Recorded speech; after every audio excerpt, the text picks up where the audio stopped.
Hi, everyone. Guess who is here once again? This has got to be a world record. Let me back up. Hey, everyone.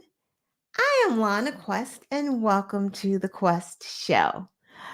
I am excited because this is like my sixth week in a row showing up. If you know me, you know that I'm hit or miss here. That's why I don't have a co-host on this show. Brian and I do the Black and White show on Tuesdays, so check that out on YouTube. He's spectacular. He does all of the work. He does the cutting of the videos, he does research, he writes up all of what we're going to talk about, the topics. He just does it all. I just kind of show up. Here, because I have to do a little more of the work, it's hit or miss whether I'm here or not because I just hate doing this work. Anyway, I am here. The interesting thing is, I wrote up my notes early, and then today all this news comes on, and I'm like, oh my God, now I know.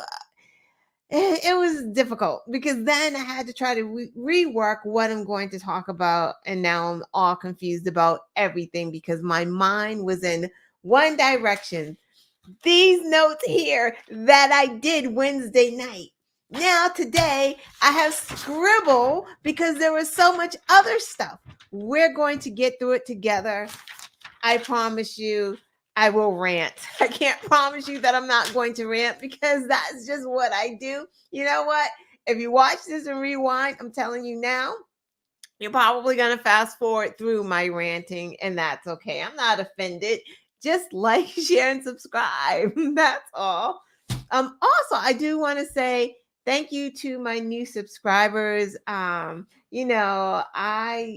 did ask for a few subscribers on Twitter, because I wanted to reach a benchmark. I can't remember what the benchmark was. I think maybe it was like 400 subscribers. I don't know. I was like, I think I had 434, and I'm like, come on, just give me 440. And I got the 440. And then I actually got the 450. So I'm excited about that. Thank you, everyone who has subscribed. I hope you're watching, or I hope you watch a little later, and I hope you're not sad that you subscribe, because again, once I start ranting, yeah, just fast forward me. It's okay. Don't unsubscribe. Just keep subscribe. And anyone that hasn't subscribed yet, please like, share, and subscribe this video. And we're going to get into it because again, it's so much going on today. I'm just gonna turn my phone on silent so you don't hear me talking and you don't hear my phone. Let's see. Okay, good. All set. So let's go. Today. Well, I didn't know this was going to happen today. I did not know, and maybe because I just wasn't paying attention because all the other stuff was happening. But today, the hearing, the evidence hearing happened today in Fulton County. Just to back up a little bit. So this evidence hearing is because, the defendants in Fonnie Willis's RICO case are trying to get her off this case. Yeah, because they're scared, right? So they're doing everything that they can to get her off of this case. So what's happening now is that one of Donald Trump's co-defendants had filed a motion stating that, Fonnie had a basically inappropriate relationship with the lead prosecutor and that it's a conflict, blah, blah, blah. And she should get thrown off the case because it's a conflict, all that stuff. So Fonnie objected to it, of course, because she gets to respond to it, and she objected and basically was like, that's bullshit. It has nothing to do with this case against these defendants. She didn't admit initially that there was a relationship. I'm not going to get into a lot of details of the trial today because, again, we throw around the word salacious. It was just all over the place today. Salacious, salacious, salacious. And it really was. And none of that mattered, right? Like none of those things were the important things. So because there was this motion filed, and because Fani, also known as the state, objected to it, the judge goes, you know what? Let's hear it. Let's have an evidence hearing, right? Let's hear what's going on. The judge does not care because let's really be clear. If you listened to it today or you watched it today, you heard the testimony of Nathan Wade. You heard, I believe that I didn't see the whole thing, but what I saw in Rewind, looks like Fani's ex-friend testified to their relationship. Early on, I believe Nathan Wade's divorce attorney or initial divorce attorney testified. He was like, I think he was the first person to testify at this hearing. Whatever the case is, like it was a lot of stuff that we shouldn't know, and it was just uncomfortable hearing about it, like sex, where they had sex, when they went on vacation together, who knew, like just a lot of stuff that didn't matter, right? Because if we break it down to the essential things of what the judge wants to know and why the judge had this hearing is because he wanted to know if there was some type of violation, like if she hired Nathan Wade to so that she would get gifts, so that it would be a benefit to her, so that like hiring him, paying him would benefit her in some kind of way. Like what kind of gifts did she take, right? So that's one thing that the judge wanted to hear. And again, the bar is really high, they say in Georgia, for DA to be thrown off of a case.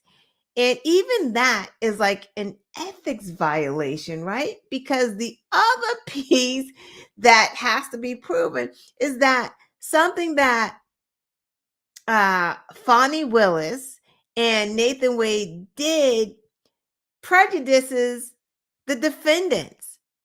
Like that's what has to be proven. Like just because the DA and Nathan Wade slept together, how does that prejudice the defendant's cases, right? How does that violate their rights in some kind of way? Like, how does that not give them a fair trial? How does them sleeping together mean that something nefarious was going on with the prosecution, right? Because the facts are still the facts. So they have to prove that something they did in their relationship is prejudicing, I can't even say it, has made the case prejudicial against the defendants.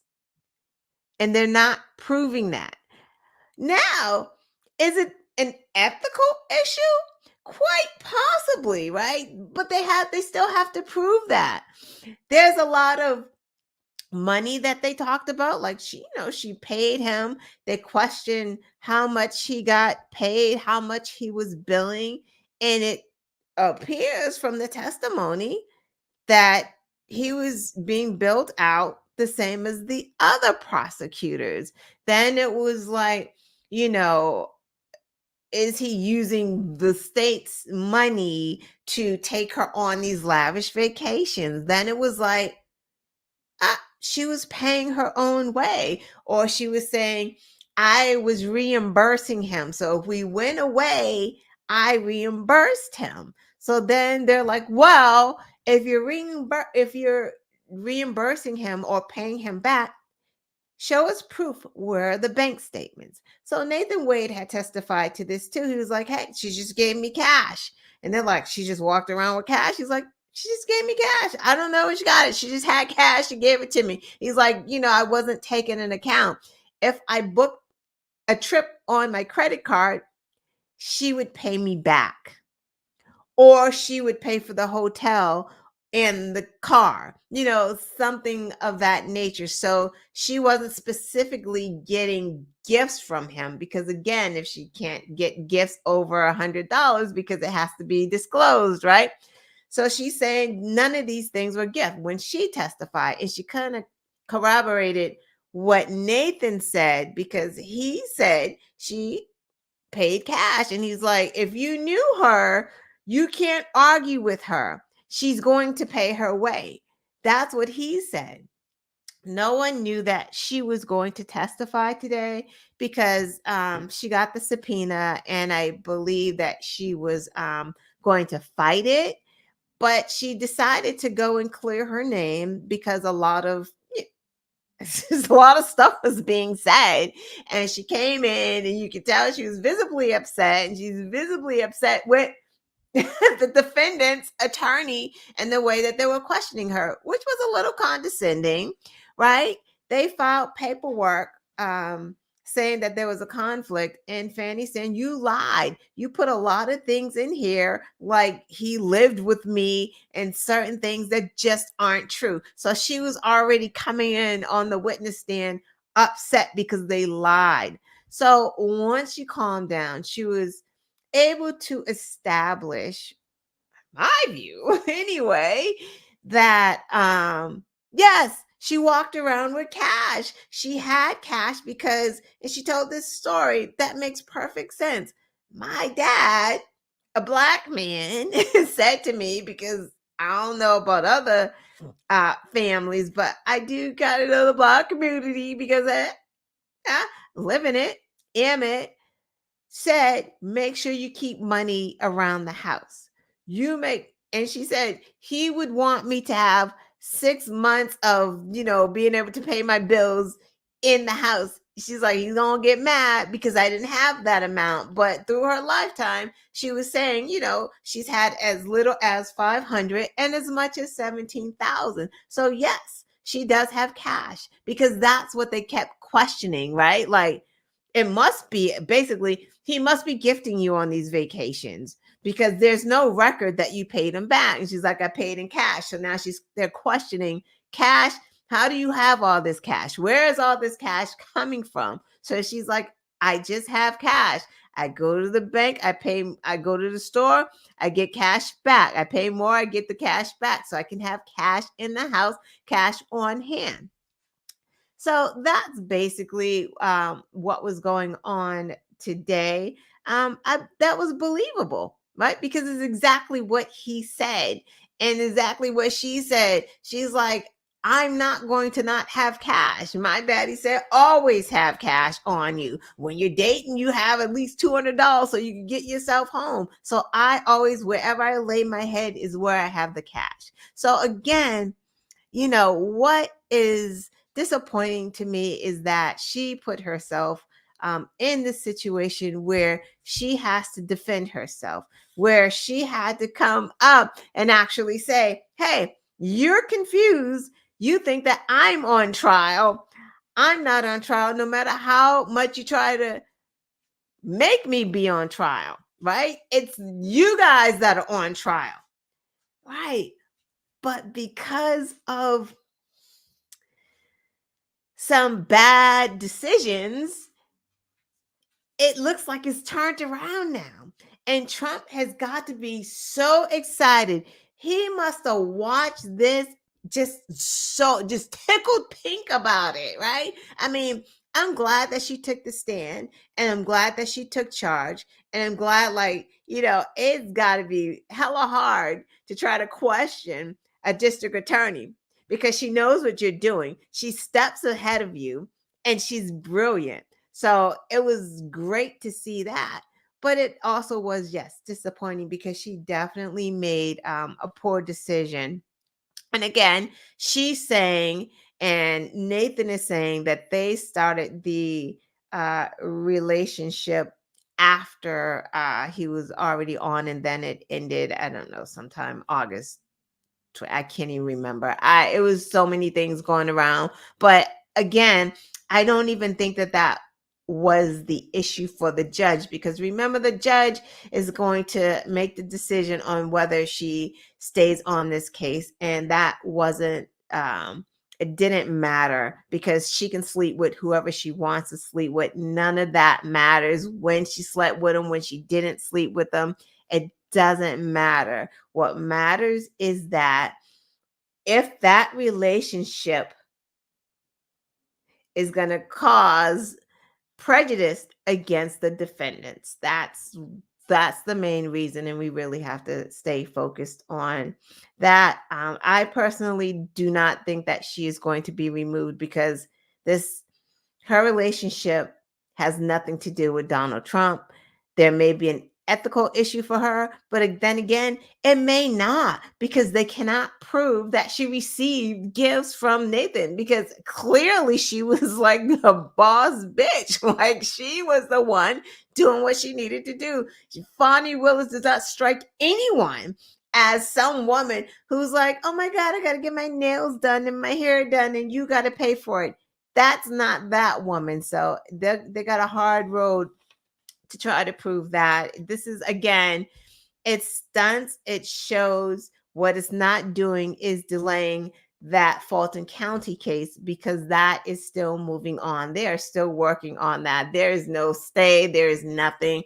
This is just, again, a hearing on evidence, so the judge can kind of parse what's going on and entertain co-defense's motion to have her removed, because that, when someone files a motion, that clearly has to be dealt with. So that's what happened with that.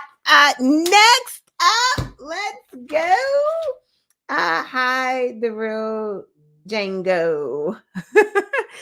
So next, the hush money case. We got a date for that. That happened this week as well. So Trump was probably happy to see Fonnie Willis on the stage and having to defend herself. But then I'm sure, like, his happiness was like, bah, bah, bah.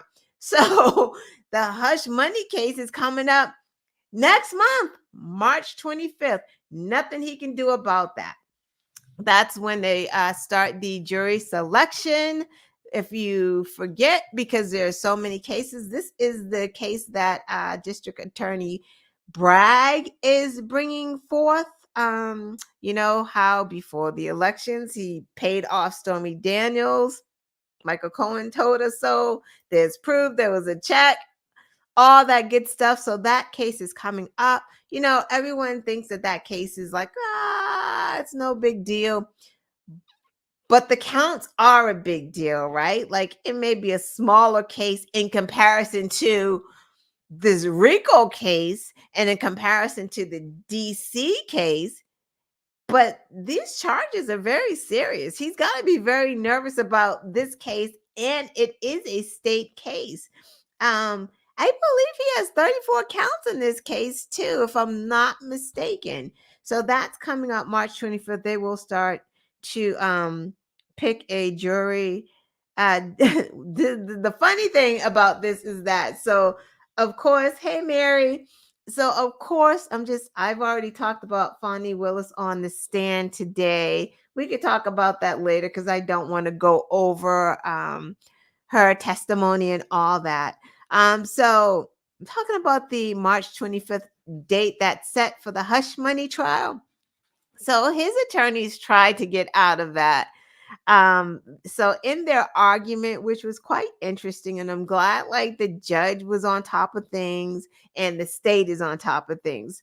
So Donald Trump's attorneys tried to argue that, you know, if he has to go to trial on March 25th, he's not going to be able to campaign and be on the campaign trail the way he needs to be. He needs to travel. He's got other things to do. Like, you shouldn't be out here criming, right? Like, who gets to decide when their trial comes? Like, yeah, you know what, Judge? Let me check my calendar. I can tell you when I'm available. That's crazy. But the interesting thing is, earlier on, I guess Trump's attorneys, they had suggested a trial date of March 25th. They said if we start, this is what they had suggested earlier on. If we start on March 25th, that would minimize Trump's ability to campaign. Did I read that wrong? It wouldn't minimize, right? Like they wanted a March 25th date. Like they wrote that they wanted a March 25th date, and that's exactly what the judge gave them. And now they're saying, oh, wait a minute, we don't want the March 25th date, because that's just what they do. And they also, in their argument, stated that if he's on trial, then that's gonna lead to like him not being able to get out there. People aren't going to see him as much. He's not going to be able to do the rallies. But then the judge actually got one of Donald Trump's like Truth Social tweets, whatever they are, and he was saying that this stuff bolsters his image. Like the cases and the trials are bolstering his image. So, they're always trying to have it both ways. Like, which one is it? Is it going to be a problem to have the trial March 25th? Or is it a good thing? Because you're out here saying your trials are a great thing, but now you're saying, we can't have this. We need to push it back. So the judge wasn't having it. The hush money trial is going forward March 25th.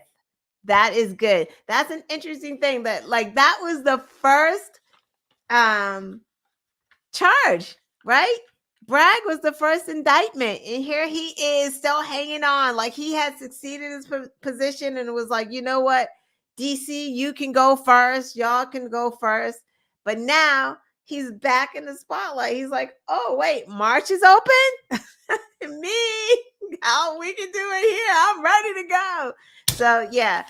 Trump cannot be happy right now. He cannot be happy about that. So that makes me happy that Trump is not happy, because he sucks. Hi, Mary. Hi, DA. Hi, everyone. I don't know where Michelle is. Probably sleeping. Let's see. He's a career criminal. What's up, Mary? Hey, DA, chilling. I'm just reading you guys' chats. We're going to move on because, God, it's already 8:23. What else happened? Okay, so yes, yesterday, 22 injured. I don't know if that has gone up, and 1 dead, as that was yesterday. I don't know what happened today, if any of these injuries or deaths have gone up, but as of yesterday, there was 22 injured, 1 dead in the Kansas City shooting yesterday at the Super Bowl parade. Was that yesterday? I believe it was yesterday or the day before. Again, once it hits Thursday, Friday, I'm getting confused with all of this news, because it's like I'm really at the end of the news cycles. So that did happen this week.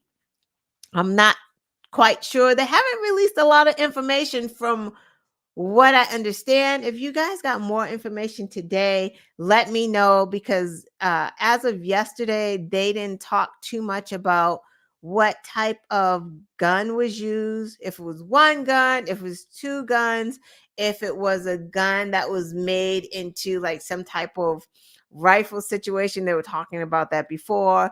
I don't think it was an assault rifle, because maybe more people would have been injured. I don't know if the 22 people injured were shot, or if some were,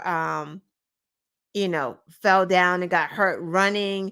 I do believe that I heard 9 children were shot, that's just unbelievable.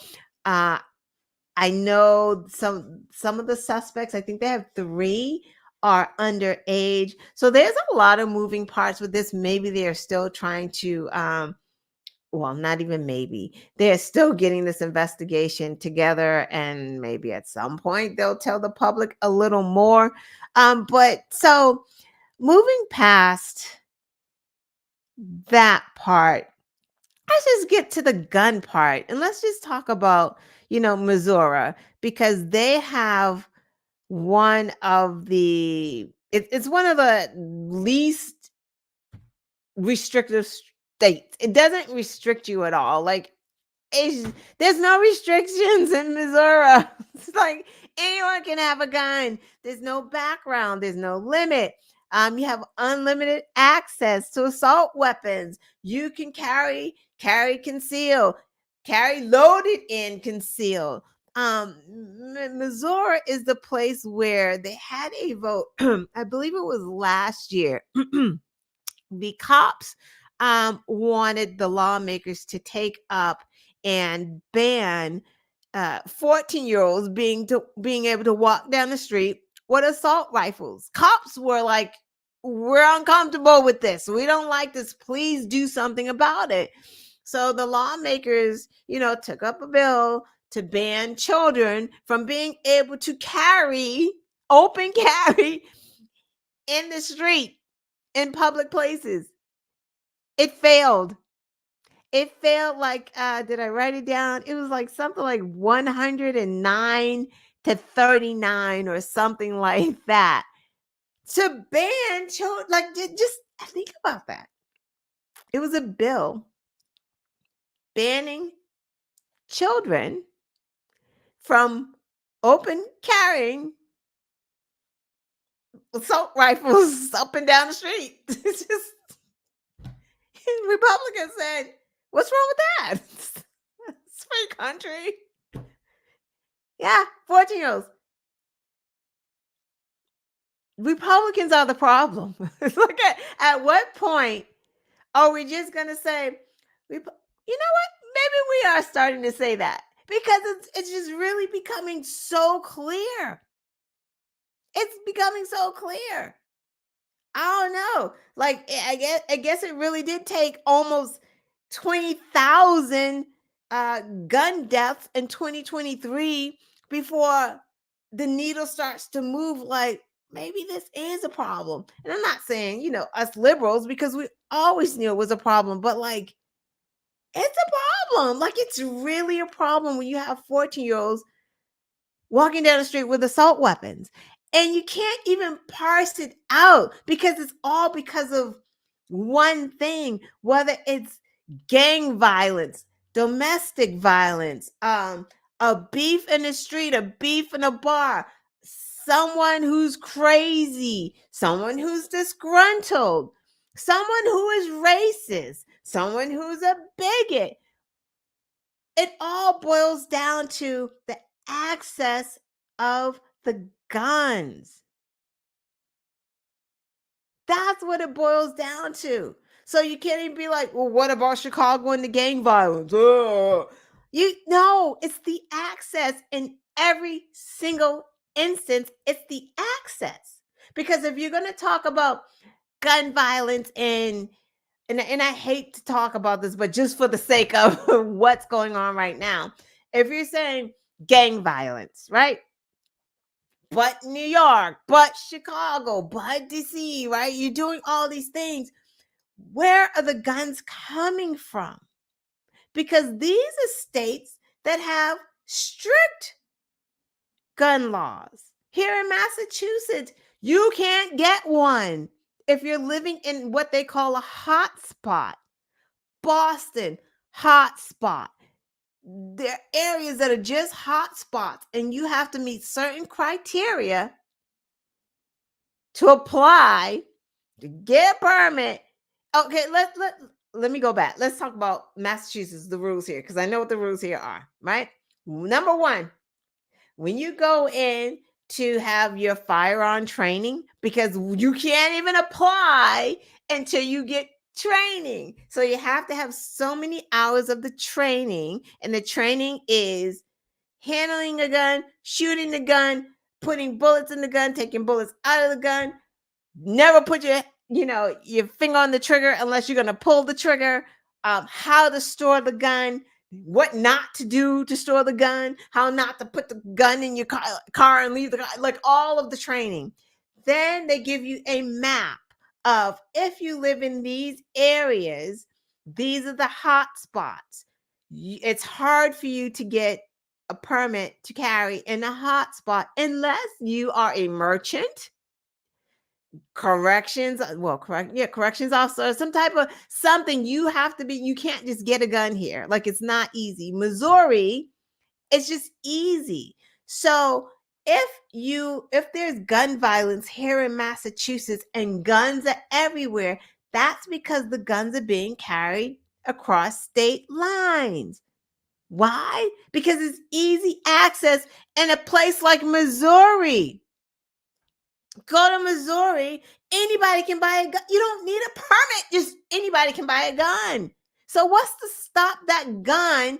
That, of course, we know what they do. They scratch out the serial numbers. You got a ghost gun or whatever. You just travel it and you sell it, and it's all out in the street.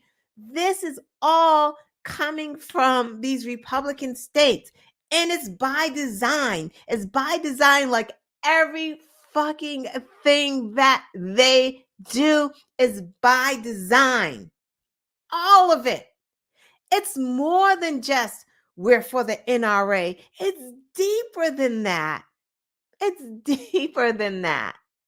It's them wanting the guns flooded into the inner cities. That's what they want. That is one of the reasons why they have lax gun laws, right? It's not, oh, my Second Amendment. Oh my God, you're taking my guns. And yeah, the people want their guns. That is not why they have these lax gun laws. This is my strong opinion, and you can disagree all you want, but I'm not going to move from this position, because it's more than, oh, we support the NRA, who they donate to us. Yeah, that is a part of it.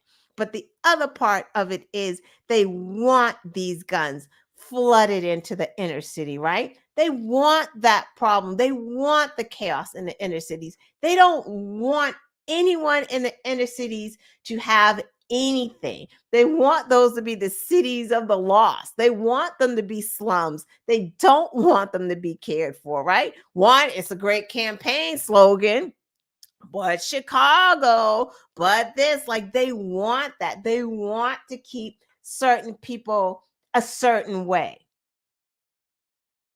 or guarantee there's someone going that can kill themselves. I don't care. They don't care.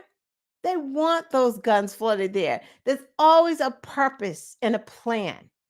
It's the same with the cigarette companies, right? They had purpose and plan with who I'm ranting, but give me a minute. Purpose and plan, right? Where did they put the big ads for the cigarettes? Where were those billboards put? Were they put in the suburbs? No, they put them in the inner city. Where do they put the billboards for alcohol? The suburbs? No, it's the inner city. They want the guns in the inner city. Right? It's twofold. They love the chaos. They don't care about that. They want that. They run on that. They run on the crime. They want the crime to keep happening, because that is one of the things that they run on. A big thing that they run on. Right? Because if this immigration thing, it's not working out too swift for them, is it? Right? So they got the backup. Crime is always the backup. It's always going to be, but New York, but Chicago, crime rate is up. And actually, the crime rate isn't up. The crime rate has been going down, right? But Republicans are so loud about it. So I just wanted to say that part. She thought elsewhere. Right, that's why they don't want peace in the Middle East. No, they don't want none of that. Oh, let me read some of these. Um, it happened yesterday. Let's see, 9. I'm reading the chat. Sorry. 9 of 11 children victims admitted to the hospital had suffered gunshot wounds. Already 78 mass shootings, 45, not 75. Okay. 9 babies getting shot. Y'all crazy. Okay, so that was that. So segue into, did you guys see the AI campaign? So this is a great segue, because we're talking about guns, and yesterday was Valentine's Day. So yesterday was the anniversary of the Parkland mass shooting, and it was also the launch of AI created voices. It's a campaign to call elected representatives with the voices of children lost in mass shootings. Wow, it's I don't know if you guys have heard it. It's called oh my god. I think it's called the shot shot.org. And I think you can go on there and you can, maybe you're downloading the voices to make the phone call to your representatives, but it is the voices of the children that have died in the mass shootings. They have recreated the voices with the parents' permission. Kudos to the parents, and have them have messages to the local representatives. Again, it's very uncanny. David Hogg was talking about it. I encourage everyone to go on theshot.org and check out what it is, because it's very easy to call your all you do is call your representative and play the recording like that. That's all you have to do. They showed a video of one of the parents of one of the victims went to Lauren Bobart's office, and the door was cracked, and they had the phone and they played the voice of her son, basically pleading for gun reform and saying, hey, this is who I am. This is what happened to me. I should be playing video games right now, but I'm not, because I was a victim of a mass shooting, that kind of thing. Lauren Bobart slammed the door. Well, probably not her. I think whoever was in the office with her, they slammed the door on the parents. So that's very telling. So I'm going to put theshot.org in the description. Like, I'm going to do this. I'm going to do this tomorrow. But I encourage you guys to check out that website and do that too, especially if you're in those Republican states, of course, like you in Georgia there, Missouri, Florida. Call up DeSantis and play the victims in their voices and flood their lines with this, because enough is enough already. This is the first step. There's going to be a parent who's going to be, now I don't want to say brave because it's the wrong word, because they're already brave, but they're going to have a Mamie Till moment. They're going to have a Mamie Till moment when they show the world what the assault rifles do to a person's body, and in particular a child's body. There's going to be that one person that does it. It hasn't happened yet, but you mark my words, they're going to have a Mamie Till moment, because we're coming close, right? We have the AI has generated the voices of their children. That's tough. It was tough for me to listen to a child's voice saying this, and then knowing that that child is no longer around. That I can't imagine. I can't imagine a parent. To this day, I have the voice of my mom on my desktop. I have not listened to it, and it's been 4 years. I can't listen to it. So I can't imagine what they're going through, but I do know that at some point someone's going to have a Mamie Till moment, and they're going to say, show it. And the minute that one person does it, it's going to give everyone else's strength to do it. And that just may be the turning point. Um, I'm going to go on and say that will be the turning point. It just hasn't happened yet. Okay, on to some good news. Let's just check. Hey, Brian, smash that like button. Yeah, smash the like button. Let's talk about Tom. I forget how to say his name. Suozzi.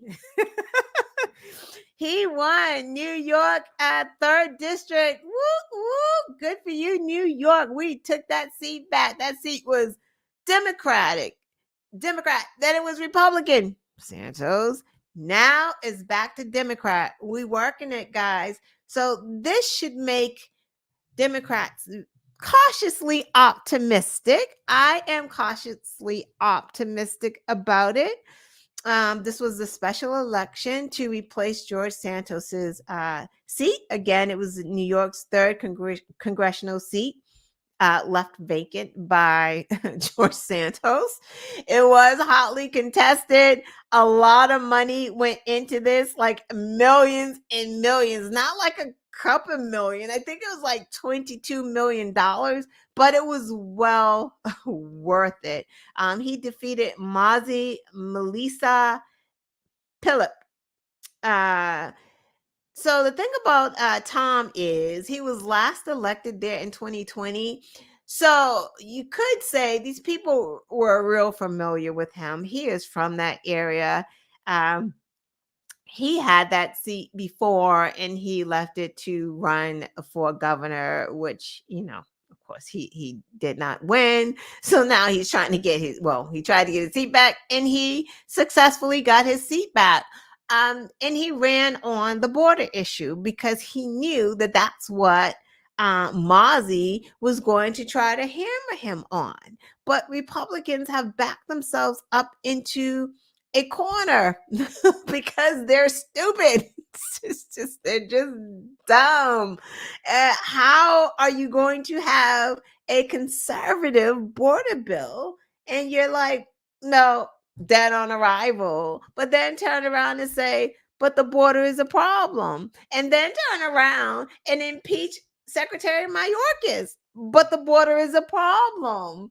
And then you go on vacation, but the border is still a problem. Like, so now the Democrats have a true opening if played correctly, because we saw Tom play it correctly. He said, you're right, the border is a problem, and I support the border bill that Langley, conservative, and the Democrats set forth.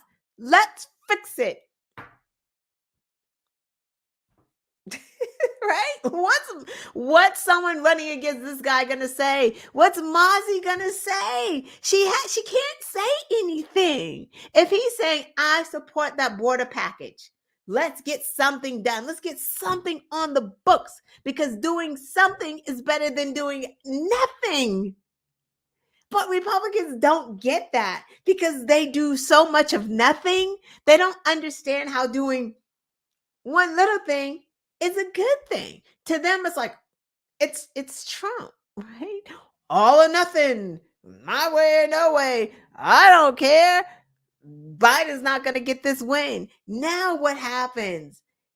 The candidates, they can't run. They can't run on this. The candidates cannot run on this anymore. There was nothing Mozzie could say. What can she say? Oh, well, the border bill that they did left the borders wide open.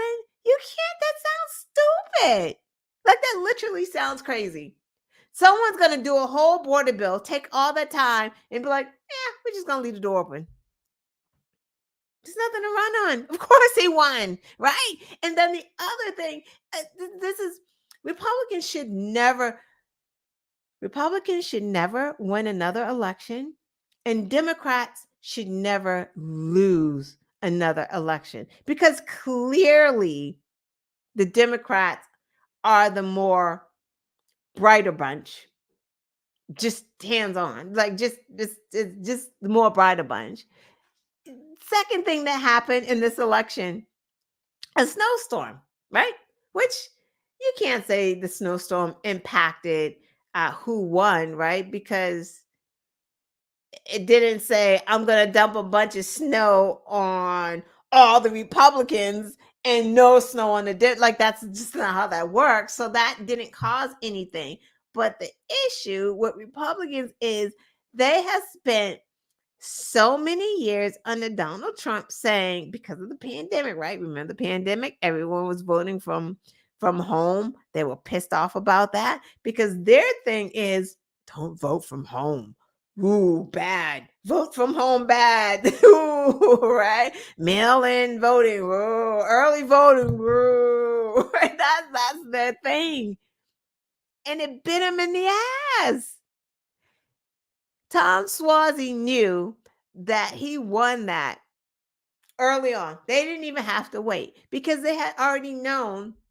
They're so sophisticated that they already had and knew who voted early. They're like, they had that information already. And then they had the next information once the polls closed, what districts, how many people were voting. Like they knew ahead of time. So kudos to them for winning that.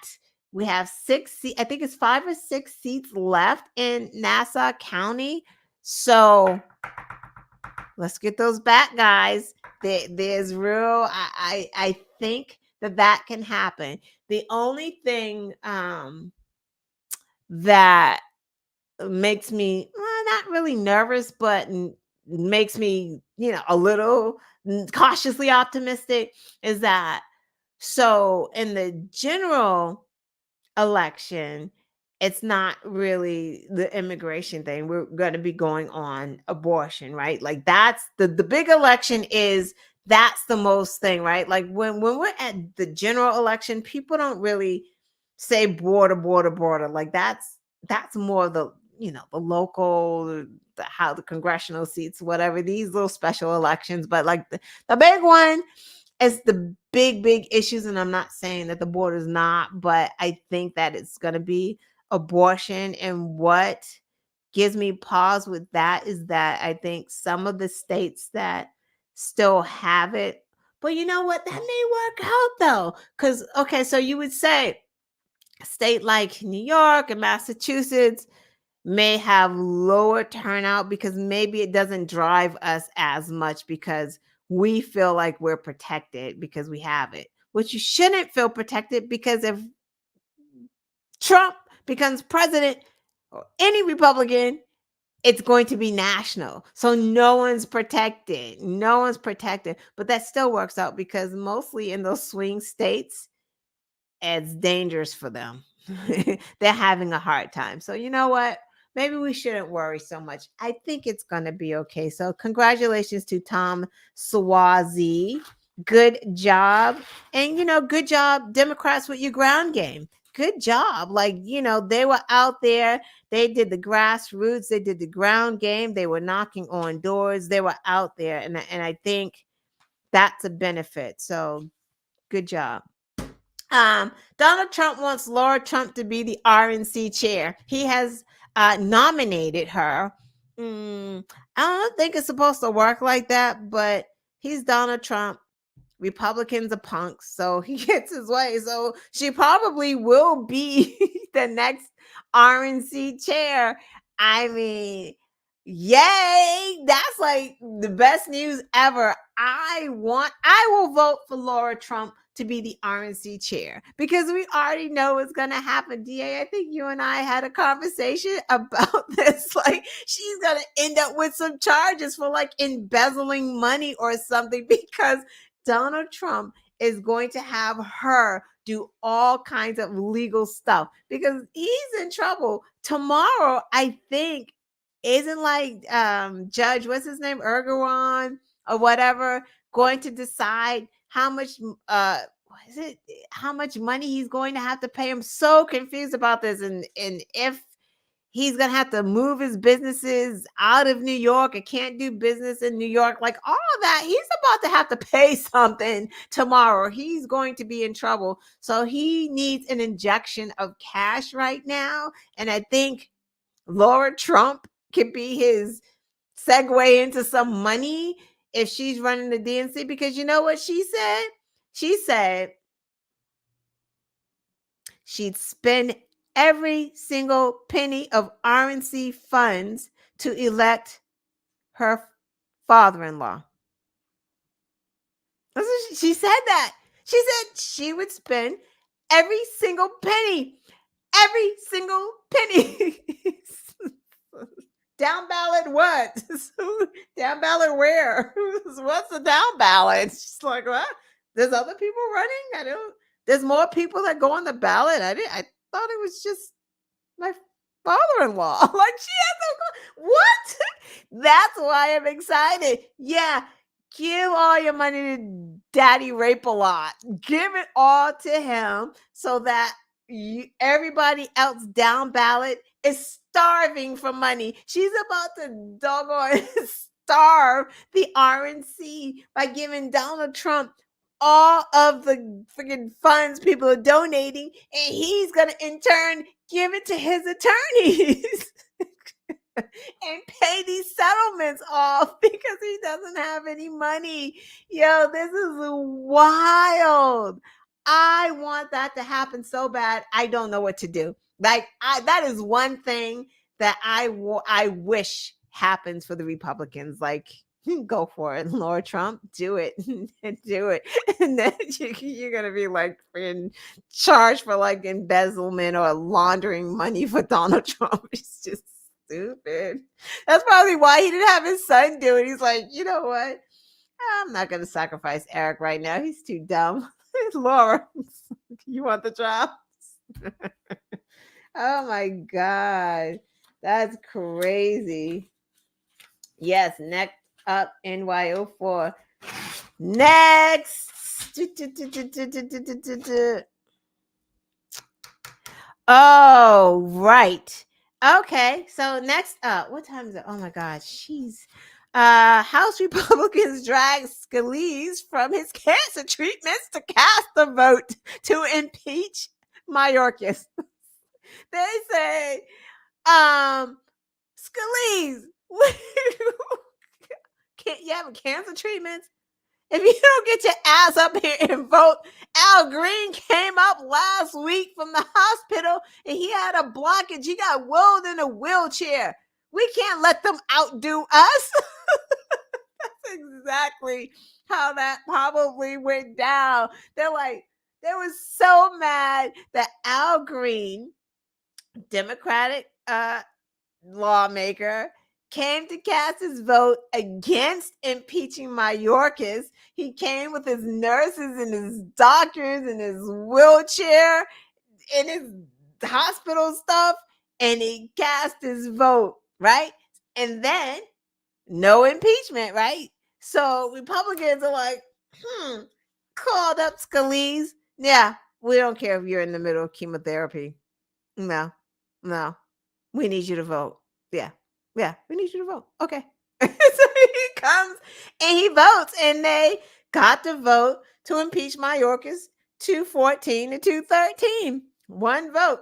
Scalise, they knew it. They had to have it. Now they're excited. And let me tell you how stupid Scalise is. And this is just a side note of this is really crazy right now. He's in the middle of cancer treatments. He comes to cast his vote. He has no mask on. And I'm like, dude, you got cancer. You're having cancer treatments. I would think it's a radiation or chemo. He didn't look great. And you don't have on a mask. And you're around all these people. And it's COVID. There's RSV. There's the flu. There's pneumonia. Not that I care, but you don't care about yourself? Like that was just baffling to me. One of the cases, then he does this interview after they cast the vote because they're excited for doing absolutely nothing. They're excited because they wasted taxpayer money. It's like, whoa, we wasted y'all's money. We impeached them, and now nothing else happens. Like nothing else happens. Nothing. the Senate is going to have an impeachment trial because they have to have an impeachment trial because those be the rules, right? But he's not going anywhere. And let's be clear about this impeachment. I mean, we know, the chat knows, we all know that it was bullshit because there is no high crime. There was no misdemeanor. They're literally upset because of his policy. And it's so stupid because what if by chance, right? He got impeached in the House. And what if by chance they had the Senate too, and he got impeached there too? What do you think Biden's going to do?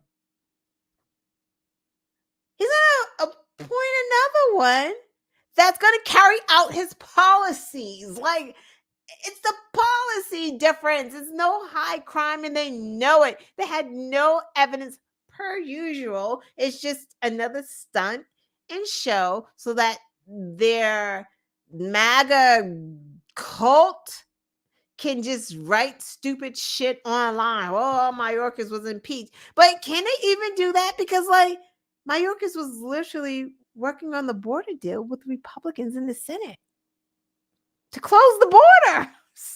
To close the border. I digress.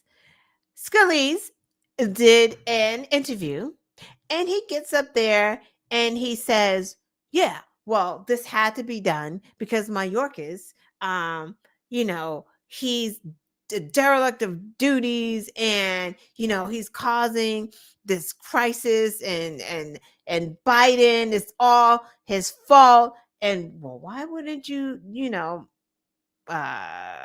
sign on to the conservative border deal? It leaves the border open. Democrats want the border open, like just gaslighting us, right? And I'm thinking, like, yo, you've been having cancer treatments. You don't even know what's in the bill. You don't even know, because everything he said was not in the bill has been addressed in the bill. He doesn't know because he's sick and he hasn't been there, but he's just spouting out the stuff that they've been spouting out even prior to the text of the bill becoming public. It's great. Like, it's just, I laugh, but then I just shake my head and I want to cry, because if we by chance lost the election, these fools running the country, how does that work? How does that even work? Okay, let's move on. 2 minutes. So Tucker Carlson, I believe it was last week, went on to Russia there and sat down with Vladimir Putin to give what I guess some would say get an interview. I don't know if that was an interview. I don't think he went there for an interview, but that's just my personal theory. So he goes there for an interview. I don't know why. Why are we interviewing Vladimir Putin? What is the purpose of giving him that other than for more propaganda? And that's exactly what it is, right? You got Tucker Carlson sitting there looking like an idiot. He kind of looked like he was afraid. And Putin got to say whatever Putin wanted to say. It's America's fault of what's going on. So that was kind of strange that Tucker went and talked to Putin, right? But then, it was just a whole few days of a lot of Russia stuff, right? It just reminded me of when Trump was like, Russia, are you listening? When he was running against Hillary. This is what this reminded me of, because it was like just all of a sudden, they were just all being weird and saying weird stuff about Russia. You have Donald Trump talking about, if NATO doesn't pay their dues, I'm just going to let Russia come in and break their legs because you got to pay your dues. And we're sick of paying all of, your dues for you, whatever the flip he was saying. But he's talking about dues and talking about NATO and NATO not paying their fair share. And if NATO's not paying their fair share, Putin just can come in and do whatever he wants because we're not going to protect them. Protect them? Like, I'm sorry, who was protecting us all those years? Like, I'm pretty sure NATO was helping America. What is Trump talking about? There are no dues. We talked about this on the Black and White show on Tuesday. There are no dues. NATO means, our alliance, we're all responsible for paying 2% basically to ourselves. So America has to pay 2% of our GDP to put into our military readiness, right? So we have to put 2% of our GDP has to go into making America ready. And so do the other countries, just in case someone like Putin wants to come and attack one of us.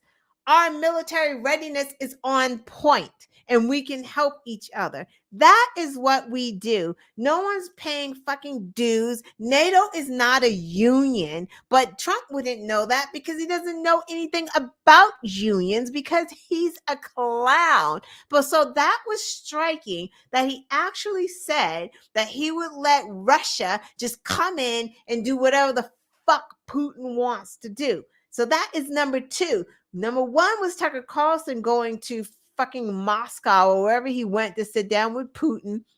Two was Donald Trump talking about letting Putin do whatever he wants. And then the kicker is Tommy Tuberville. Yeah, the senator from Alabama who held up our military promotions because he was pissed off that the military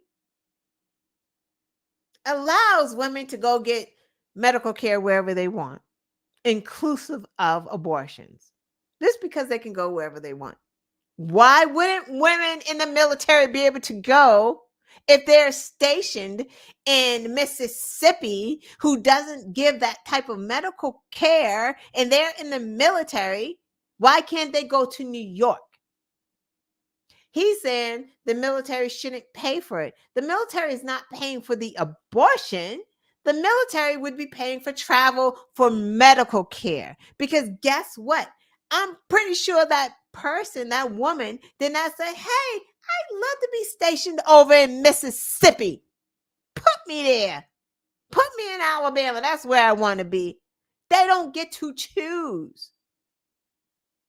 So at a minimum, a woman should be able to choose where she wants her health care. Why does she have to go in Alabama? Because she's stationed there. She is military. She's protecting this country. So the nerve of Tuberville to do that almost a year, all for nothing, and then to say, never mind. So that's the guy that got on Newsmax this week and just, what he did was like past praising. It was like homage. He was like paying homage to him. I was like, what the hell is this? He said that something about how strong Putin was. Oh, he's really on his game. He's really on his game. He's a war criminal. That's him being really on his game. He also said that America spreads propaganda. By America, did he mean Fox News? Maybe he's confused. He meant Fox News.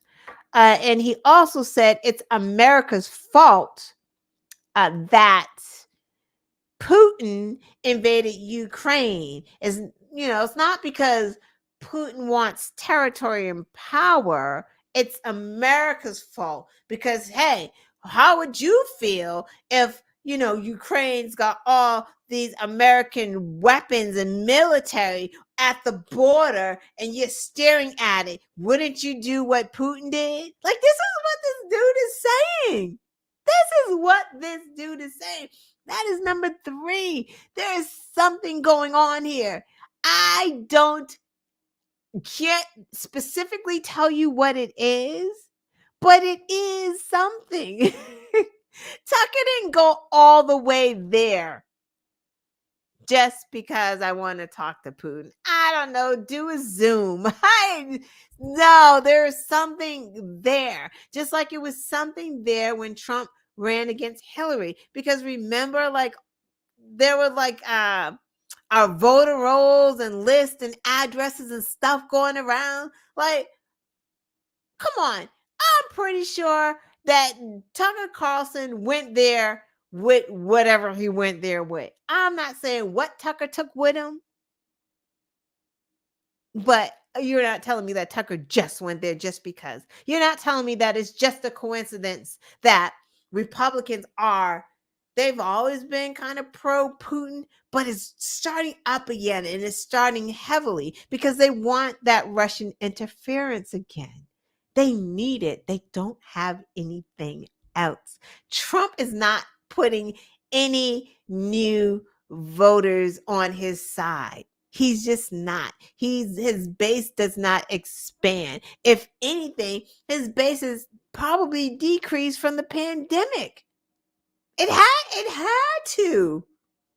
I don't believe those polls when they're like Black men are voting for Trump just because like 2, 3, or 4, and you got Vernon Jones, the clown, talking about, he loves Trump so much. Like, yeah, there's a few, but that's not Black men.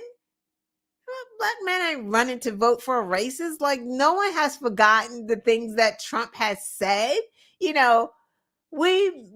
People probably don't talk about it as much, but once we get closer to that election, all of it's going to start. It's going to start coming out. People are going to talk about it more. It's just really, they may not be talking about it now, but as soon as it comes close, they'll be like, oh, fuck that racist. I'm not voting for him, right? Like, that's what's going to happen. I mean, you know what? He could already be had that trial and been found guilty, to be honest with you. That's why Nikki Haley is hanging on by a thread. She's like, you know what? I'm just going to stay right here. Okay, couple more things. Yeah, that's exactly what it was about the military. He didn't want the women in the military to be able to travel to have abortions, and that's why he was pissed off. Measles is on the rise. Get your children vaccinated. What the fuck is wrong with y'all? That is disgusting. That is right. Why measles is on the rise. There have been 186 new cases in the past 2 years. Who gets measles? No one gets measles. Why is measles? Why is polio? These things are coming back. Why? Because these goddamn anti-vaxxers won't vaccinate themselves or their fucking kids. If you're not getting vaccinated, you might as well not be bathing to me. Like, you're just as bad. You're just as nasty. If you tell me you're not getting vaccinated, I'm looking at you like you don't take baths, because that is disgusting, because you're literally bathing in germs right now.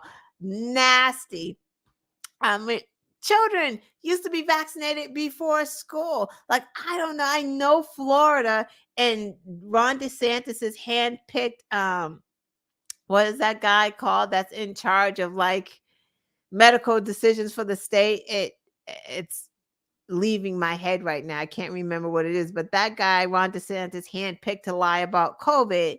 But I think they were trying to have it in Florida where you didn't have to get certain vaccinations to go to school. I don't know if that actually happened, but I know that they were trying to do that. That's pretty scary, because if you don't want your kids vaccinated, you know what?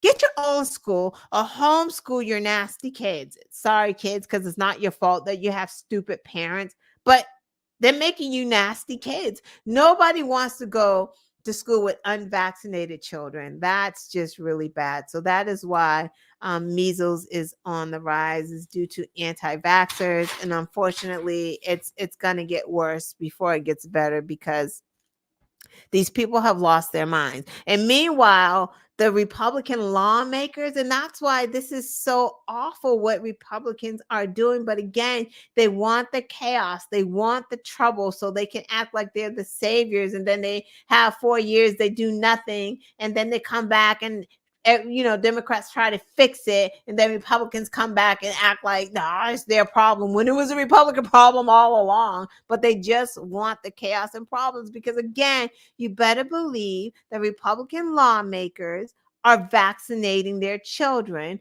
or their children are going to private school, so they're not going with your dirty ass children, because that's what they think about your kids, dirty ass kids. Donald Trump's son did not go to any school with you MAGAs. He wasn't about to. It's like Donald Trump would not even let his child be nowhere near y'all or his grandkids. Not that he loves them so much, but he just wouldn't, because Donald Trump thinks y'all are nasty. You just don't know that he thinks you're nasty. All right, last thing. Boss, I always have to get local news in there. I'm trying to get better about that. Yeah, trying to get better about that. Two things happening in Boston that I found to be very interesting. Boston Mayor Wu unveiled $705,000 in grants to aid in the reentry of former inmates into society. She's going to be giving that $705,000 to organizations that are trying to improve the life for people fresh out of lockup. She's trying to bolster services for returning citizens so they don't go back into jail or recidivism.